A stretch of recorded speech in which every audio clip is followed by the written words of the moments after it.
이번 시간에는 한자부수 17획에 해당되는 피리윤자를 파자 분석을 통해서 설명해 보도록 하겠습니다. 이 한자를 파자 분석을 해보면 하팔합자가 보입니다. 그 다음 이 입구 3개를 없애버리면 모일윤자도 보입니다. 그 다음 입구가 보이죠. 입구를 빼게 되면 불어지절 혼입니다. 불어지절 혼. 그래서 피리를 보면은 대나무 하나에 구멍이 여러 개 같이 붙어 있습니다. 구멍이 여러 개 붙어 있습니다. 그래서 불게 되면 부러지는 소리가 나옵니다. 피리 소리가 난다는 뜻이 되겠습니다. 그래서 합해져 모여 있으면서 구멍에서 소리가 나는 것은 피리라는 뜻이 되겠습니다. 피리연 되겠습니다. 피리연. 하팔랍. 입구 3개를 떼어내면 몰윤이죠. 입구 3개는 또 떠들썩할 영이 되겠습니다. 떠들썩할 영. 시끄럽겠죠, 입이 많으면. 떠들썩할 영이 되겠습니다. 2개는 부러지절 혼. 혼이 보인다는 뜻입니다. 혼이. 입구, 구멍구. 피리는 그림을 살펴보면 대나무 하나에 구멍이 여러 개 합해져 있습니다. 모여 있습니다. 합해져 있고 모여 있습니다. 뭐가? 구멍이죠. 구멍 속에서 부러지는 소리가 나온다는 거죠. 피리 소리가 나온다는 것입니다. 그래서 피리가 되겠습니다. 구멍에서 부러지는 소리가 나는 악기는 피리라는 뜻이 되겠습니다. 피리윤이 됩니다. 피리윤.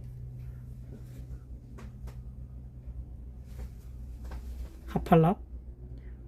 입구 3개 빼면 떠들썩할 영을 제외하면 모일윤, 다스릴윤. 여기서는 모이다라고 하면 되겠습니다. 합해져 모여 있으면서 구멍이 말이죠. 불게 되면 부러지는 소리가 난다는 것입니다.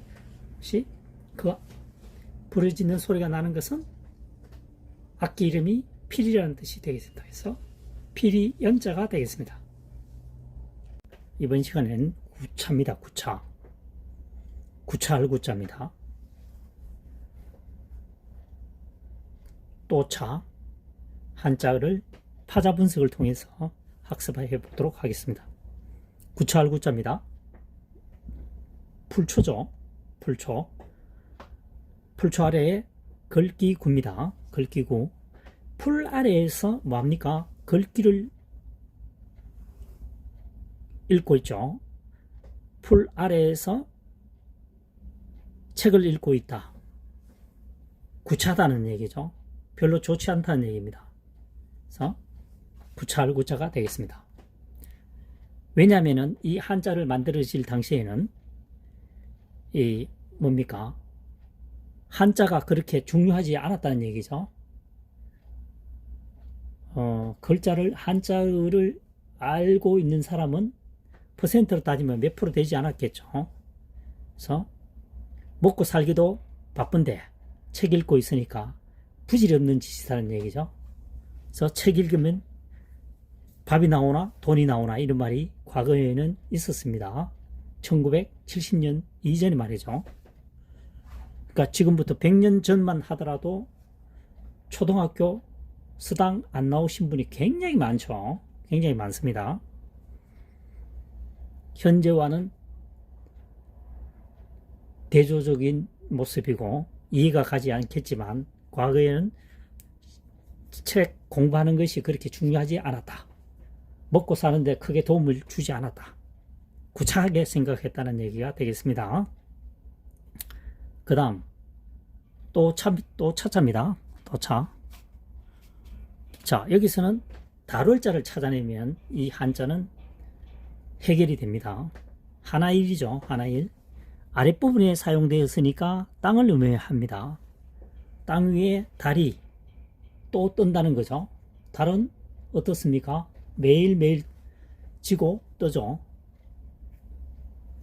자연의 순리에 의해서, 자연의 원리에 의해서 달은 매일 지고 또 떤다는 얘기가 되겠습니다. 땅 위에 달이 또 떤다. 또차, 우선차, 우선 말이죠. 구차알구, 풀초, 걸기구. 풀 아래에서 글만 읽는 선비는 먹기 힘든 일반 일반 시민들이 볼 때는, 일반 백성들이 볼 때는 굉장히 안이 꽂고 구차한 행동이 되겠죠. 수백 년 전의 얘기를 하고 있습니다. 지금 또차, 땅 위에 달은 또 떤다. 자연의 원리에 의해서 또 뜨고 진다. 이번 시간에는 축시입니다. 축시가 새벽 2시 전후를 말합니다. 구체적으로 새벽 1시에서 3시 사이를 축시라고 합니다. 자축, 인묘, 진사와 오미, 여기에서 나오는 것이죠. 우리가 일반적으로 알 때는 소축이라고 하죠. 소축으로 풀이하면 이 한자는 힘들고 수갑축으로 풀이해 보도록 하겠습니다. 수갑축. 자, 글자가 보면 칼도가 있습니다. 칼도 가운데 있죠. 칼도를 빼버리면 두이가 남습니다. 칼이 두 개면 수갑 역할을 한다는 얘기죠. 무슨 얘기냐면은 칼을 앞에 한 사람 들고 뒤에 한 사람 들고 있으면 뒤에서 어떻게 행동을 하고 있는지 모르죠. 수갑 역할을 한다. 이 한자를 두고 풀이할 때는 이렇게 풀이하면 되겠습니다. 칼을 두 개 가지고 있으면 앞에 사람은 어느 정도 측정이 가능한데 뒤에 사람은 어떤 행동을 하고 있는지 모르죠. 예를 들어서 뒤로 돌아보면 찌르겠다라고 위협하면 수갑 역할을 한다가 되겠습니다. 그 다음 떼시자입니다. 해일이죠. 절사자입니다.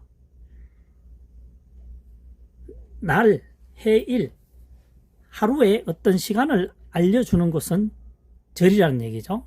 그래서 지금 과거에는 시계가 없던 시절에는 절에서 아침과 점심, 저녁에 종을 쳐줬죠.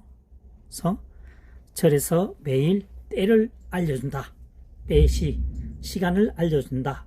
때시, 시간 시자가 되겠습니다. 다시 한번 살펴보면 수갑축입니다. 수갑축, 소축. 우리가 많이 알고 있는 소축이죠. 수갑축은 또 잘 모르는 분들이 많을 겁니다. 그래서 칼도죠. 칼도를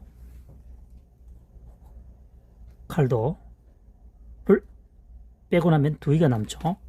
칼을 두 자루 가지고 앞뒤로 경계를 하게 되면 수갑과 같은 역할을 한다. 수갑축, 소축 이렇게 하면 되겠습니다. 수갑축으로 학습을 하고 소축으로 기억 저장하면 되겠습니다.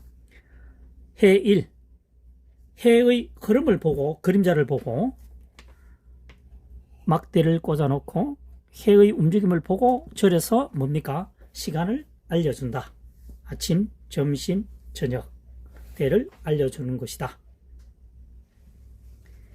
절에서는 해의 흐름을 보고 해의 그림자를 보고 시간과 때를 알려준다. 때의 시자가 되겠습니다.